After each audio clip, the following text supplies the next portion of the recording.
Well, hello and welcome to the Excel in Retirement podcast, where we help good people make wise financial decisions so that they can excel in retirement.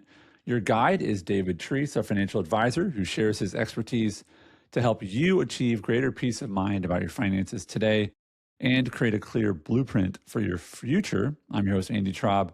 David, there's a quiet, awkward burden that a lot of retirees sort of carry internally as they get closer to retirement. And maybe they've been with the same financial person for 10, 15, 20 years. They might even like them. They see them every few years, but deep down, maybe they know that their plan has outgrown that person, or maybe they're just not happy with the communication or the service they've gotten. But they're stuck on, like, is it too late to switch to a different advisor?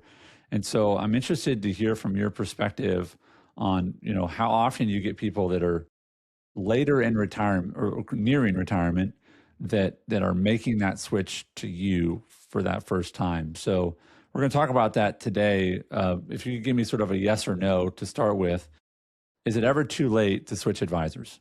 No, I don't think it's ever too late to course correct if you feel like something's off. So I think the tension a lot of people feel is several, but one of them is it really going to matter?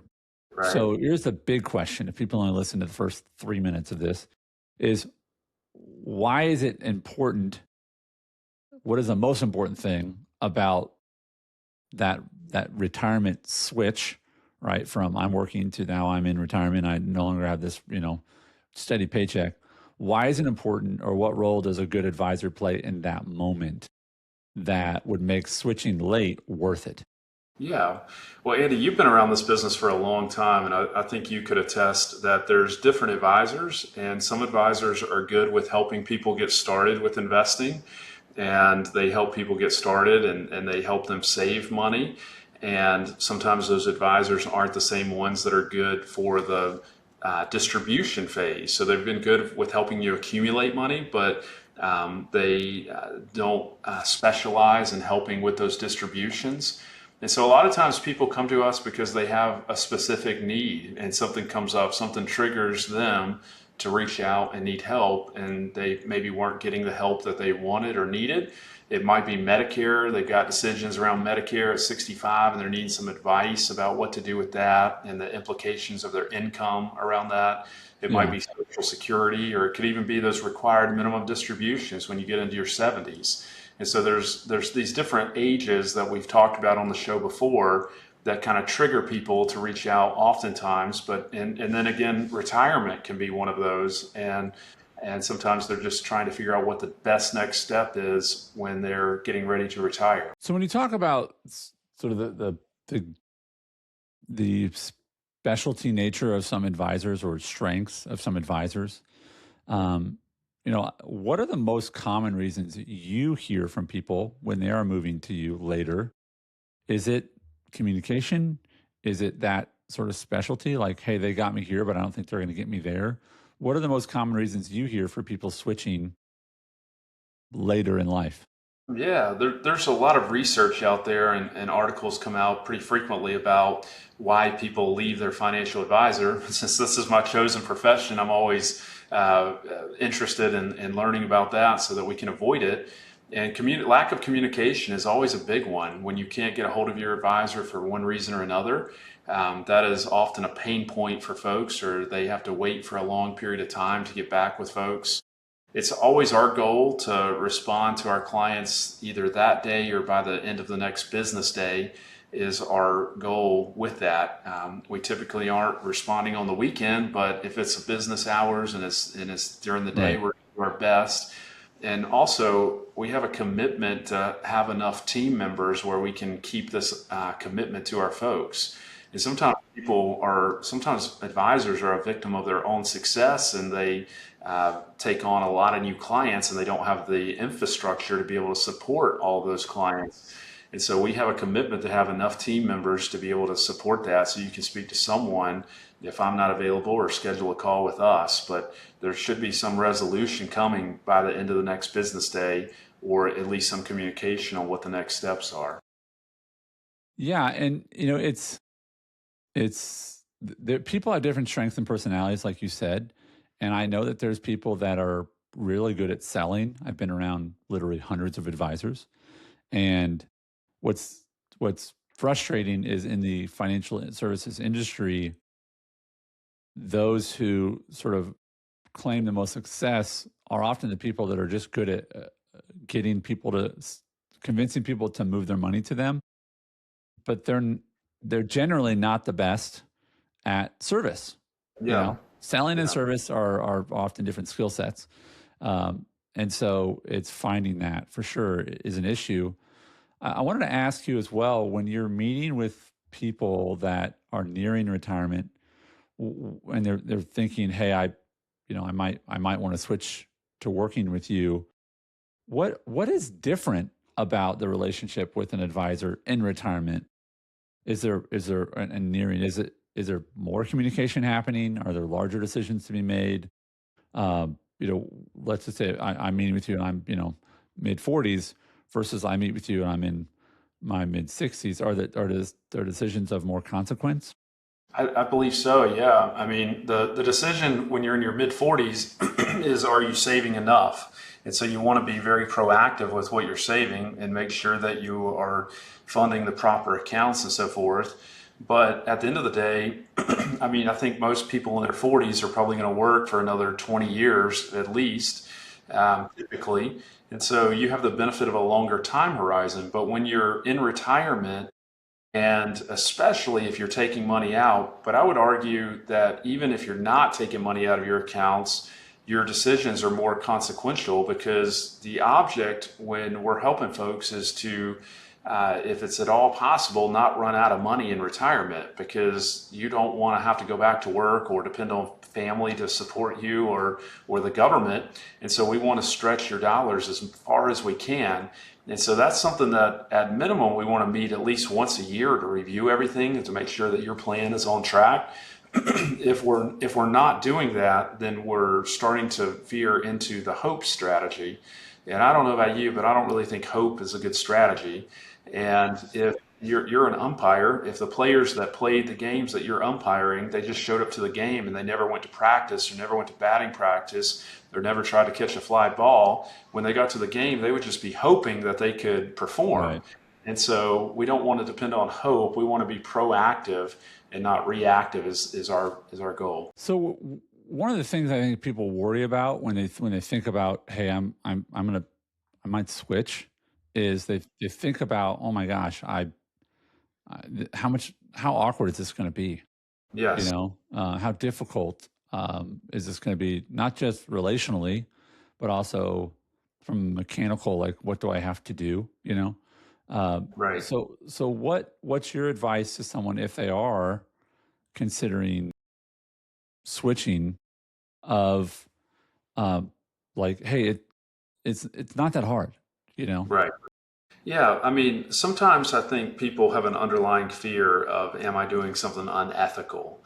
And by going to another advisor, or am I messing that up? And let's face it, you're sharing some very intimate details about your finances with another individual that you might not even share with your family, your extended family, your kids, or whoever, and perhaps only your spouse knows these details. And so there's an affection that grows if you've been working with that advisor for a period of time, if they're a decent human being, right? And so the thing to understand, though, is we're all compensated. And so there's no ethical dilemma. There's no ethical reason, in my view, that someone can't switch an advisor. And some people feel obligated to speak to their advisor, and that's totally fine. And I can certainly respect that. Right. But there really is no obligation for you to necessarily speak. And typically, it's a pretty easy process. It's just some paperwork, and then the money would go from another custodian to the receiving custodian, where your money will be held. And so it can be a pretty seamless process anymore. So that's that. Typically, there is no issue with that at all when people are transferring their money. There can be implications if you're in products that have closure cost or things like that, and that's something Right. that you really want to go over with a fine tooth comb so that you are aware of all the implications of what you're doing. Right. But I would say most of the time that's not really an issue, but it can be. Well, I want to ask this question. I think it's important for people to also understand this. Like, there does become a time when switching too often or too quickly can be, it can hurt you, right? Yes, So, um, I think about when you buy a car, how much value it loses, within the first year or two. I was right. actually, I follow some different people on social media and they sort of buy and sell cars. And I think that I follow it because I think the conversation around selling is very interesting, like the sales process of that. But there was one I saw last week and a guy had bought a truck for $96,000, Wow, I cannot imagine. which in itself, like that could be the whole story. Like, okay, Yeah, you yeah. bought a truck for 96,000. Okay. Um, but he wanted to trade it in because he wanted a different vehicle a year later. And the guy who was going to potentially buy the car said, I can give you 65. Hmm. And I was like, you, now that's depreciation plus the guy wants to make a profit, right? So it probably was worth more than 65. Let's say maybe it was worth 75. But the idea that if I put money with someone and I put money into an account and I came back and it was worth 20% less a year later, I'd be like, what just, huh? But with Yeah. cars, people do that all the time, right? So is there a danger of doing this too much? Yeah, I mean, it would be the same thing if I wanted to sell my house that I bought last year. It hasn't Yeah. appreciated enough to cover the realtor fees and the closing cost and all of that. And so when you're making a major financial decision, I mean, it's not something that should be done frequently. It's just like when you buy a house, most people are going to stay in the house for what the stats show 5 to 7 years. Uh, so what is your break point where you're not going to financially harm yourself? Right. Right. That could be something to consider. And so, but any major financial decision, and I would call switching financial advisors a major financial decision. For sure. It's not something that should be done very frequently, and at minimum, most people stay with their advisors for many years, and that helps that transition to work out smoothly. But if it's been recent, unless there's some extenuating circumstances, it normally is going to be negative in my professional observation Yeah. Yeah. for you as the client. Yeah. Yes. Let me ask you about having difficult conversations because our conversation is about, you know, switching advisors or about is it ever too late? Um, is there a pressure that people have that they're just not used to having difficult conversations that instead of having difficult conversation, they just switch? Or like Right. when does it become wise to say, hey, here's just go have this conversation with your advisor versus switching? Like Yeah. how do you make that decision? I mean, I think everything that we do, we want to lead with empathy because we have not walked in the shoes of our clients necessarily. We can look at patterns and understand, like, we've worked with this many people that are 65 years old. So, generally speaking, someone that's 65 is going to be dealing with this and so forth. But we don't know their specific situation. And so, anytime you're dealing with a difficult situation, and we've talked about this offline, it's just leading with empathy and asking questions is our approach. And we had a client or a person that was coming to meet with us recently, and his GPS took him to the wrong location. And by the time he got to us, he was really hot and frustrated. And we gave him the proper address, as far as I know, but he was hot and hot under the collar. And I said to my team after the fact, I was like, he drove from over 40 minutes away, and who knows what he had going on that day. If he was listening to talk radio and he was hearing about how the economy is in the trash Right. can, this political figure is terrible, and this is happening, and yada, yada, yada. It probably just fired him up all the more. And so that was just like the match that ignited the pile of trash that he was dealing with Right. that day, so to Right. speak. And so you just start asking questions and start leading with empathy is the goal when you're trying to have those difficult conversations, whether it's somebody getting mad about not being able to find your office or they're upset about something else. Because at the end of the day, you have to exercise humility and understand that you don't understand or know what's inside that other person's head. And so that at least that's our approach anyway. Yeah. So we've established that you can switch, but if you switch too often, it's not going to be a good thing. How What are ways that you can test to see if the person you're considering switching to is or not, I don't know if test is the right word, but what are ways that you can verify that this person is going to take good care of you? Yeah, I mean, I would first of all, if you're interacting with that person, I would trust your intuition. You know, God Mm, gave us intuition to keep us safe and to help us inform what we should do. And so, how you feel about something is important, and our emotions are certainly not something that we should depend on 100%. But God gave us those to help us, and so we should certainly do that. But anymore, the way that society works, I don't know about you, but if I'm going to a new restaurant, I'm going to look it up and see what other people are saying about it. yeah, And yeah, so, absolutely. yeah, so there's all kinds of ways to gauge whether an advisor is had a good or other people have had a good experience with them. And Google reviews anymore are a great way to look at that, see what their folks are saying about them. And some people are skeptical of that, but I think Google does a pretty good job of vetting who's leaving reviews and the efficacy of those. But I would just go there and see what other people are saying about it.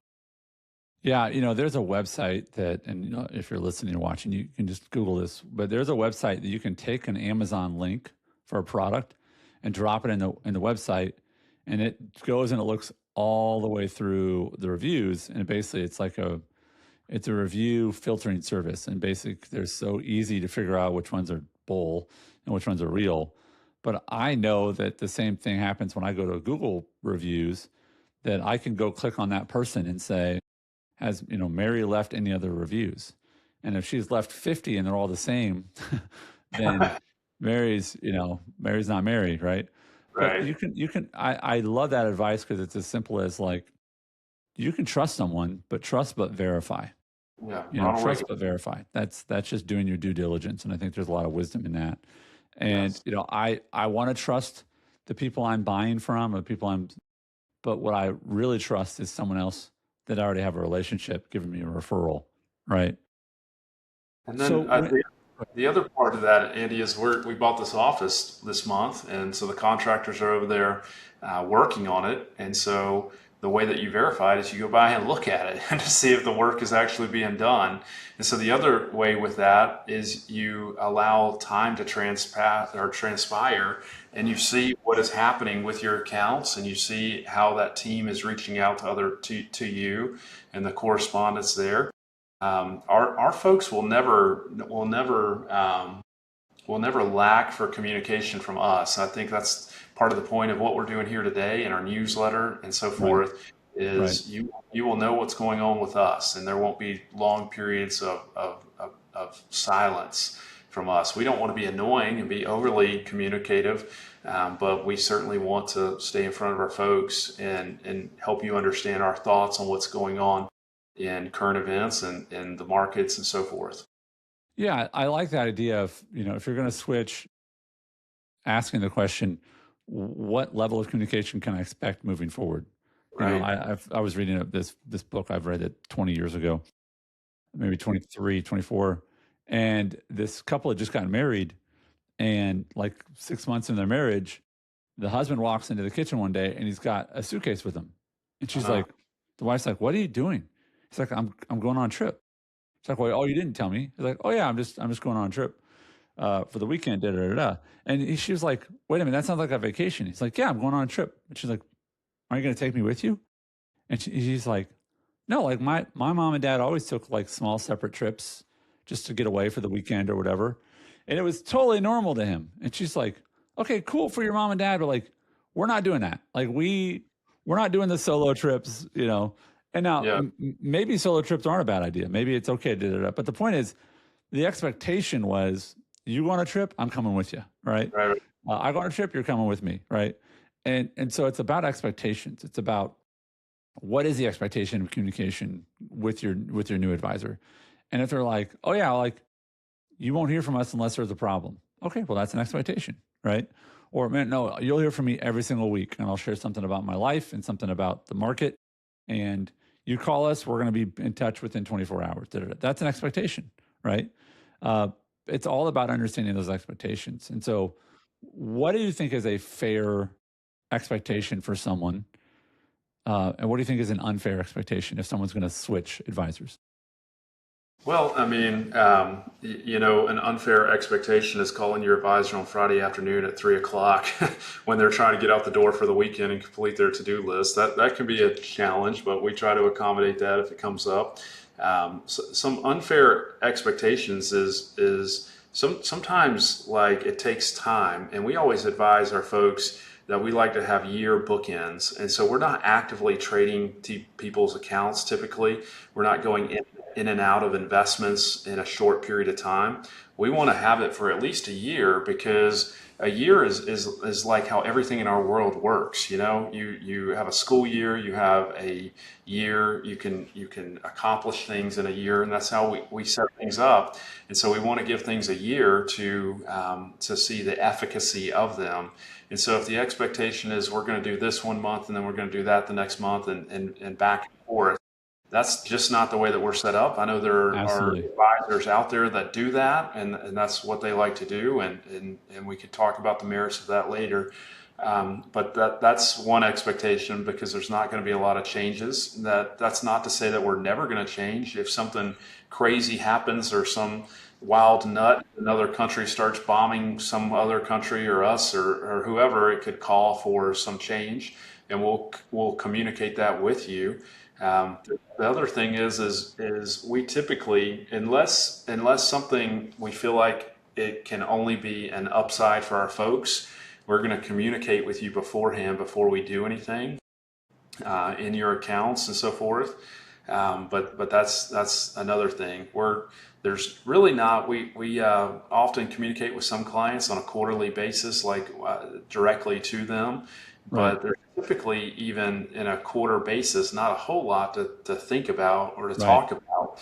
Right. But whatever your comfort level is, we want to try to accommodate. We don't think we know it all. Like I think a lot of advisors, in my experience and interacting with folks, is there's this thing like my way is the better way.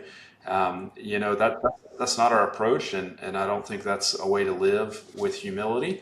But we want to be nimble, but we're not going to be doing a lot of changes Yeah. frequently. I was thinking about this yesterday as my wife was out of town. We didn't do the separate vacation thing, but she had to go with our daughter to something. And, Okay. and I was making something for one of our kids, and I kept opening the oven. And I was remembering, oh wait, Andy, you gotta let it, you gotta let that thing cook. And every time you open the oven, Yeah. you're not helping Right. yourself, right? And Yeah. I think about that is when people are wanting to switch or find, a lot of times they're moving because they don't like the performance. They don't, and it's if there's too much worry about that, if you're following it every day, you have to make sure that your goals for growth and how performance is aligned with your advisor. And if they're Yeah. working with you, your prop, it's not the right fit if you want to call every day or every week and go, Dave, let's talk about my accounts, because Right. that's not a long term. I know that minutes become hours, hours become days, days become weeks, weeks become years, but that doesn't mean that you're in touch that much, right? Yeah. Yeah. Yeah. Um, at the same time, Well, availability is a big deal, and I do think that as we wrap up, that it is okay to test your advisor. It is okay to reach out to them and see how reactive they are to you and to your needs. And I think it says something if you don't hear anything, um, yes. and it says that they're not being proactive about communication, and that's, to me, that's irresponsible. Right. Yeah. Talking about traveling and expectations. My mom died a few years ago, going on 4 years ago. She was pretty young, in her 60s, and I'd really had my head down, just working a ton before that. And the thought I had during that period was, I'm glad she got to go to Italy and Alaska and do these trips and experience these things. I was like, we got to start taking family vacations and doing stuff. And so then we had I had this conversation with Mallory, my wife, and I was like, we have little kids. How are we going to handle this? She's like, well, I'm not going across the world without my daughters. So it's either Yeah. they go or we all stay here. So we all roll together. And so we just got back from Germany and with a 4-year-old and an 8-year-old, and we roll Wow. as a unit when we go somewhere. And so it's been a good experience, and it's amazing how resilient kids are with traveling and so forth if you coach them beforehand on how it's going to be and so forth. But yeah, but that would be interesting, taking solo vacations. It's always weird. I go on business trips and stuff by myself and Right. conferences and stuff. And I'm always eager to get back home because it feels weird not having them with me. Yeah. But yeah, Yeah. that's interesting. Different strokes for different folks. Not saying any of that's necessarily wrong. Right. Yeah. And I think it's about expectations. And so if you feel disconnected from your advisor and you feel like your expectations aren't being met, have that conversation with them. Yeah.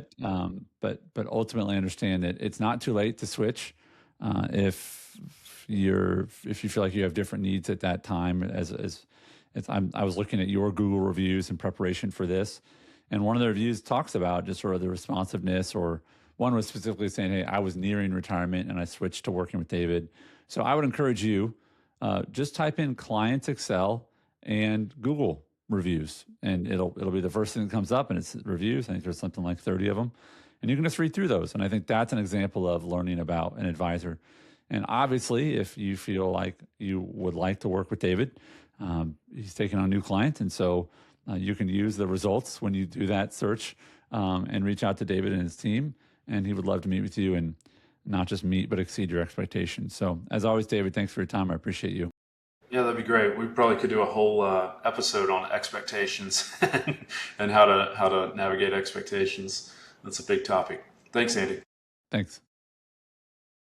Investment advisory services offered through Creative One Wealth, a registered investment advisor. Clients Excel and Creative One Wealth, LLC, are not affiliated. Licensed insurance professional. We are not affiliated with any government agency and do not provide tax or legal advice. Investing involves risk, including possible loss of principal. No investment strategy can ensure a profit or guarantee against losses.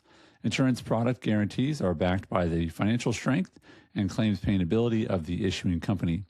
Investment advisory services are provided in accordance with a fiduciary duty of care and loyalty that includes putting your interests first and disclosing conflicts. Insurance services have a best interest standard, which requires recommendations to be in your best interest. Advisors may receive commission from the sale of insurance and annuity products.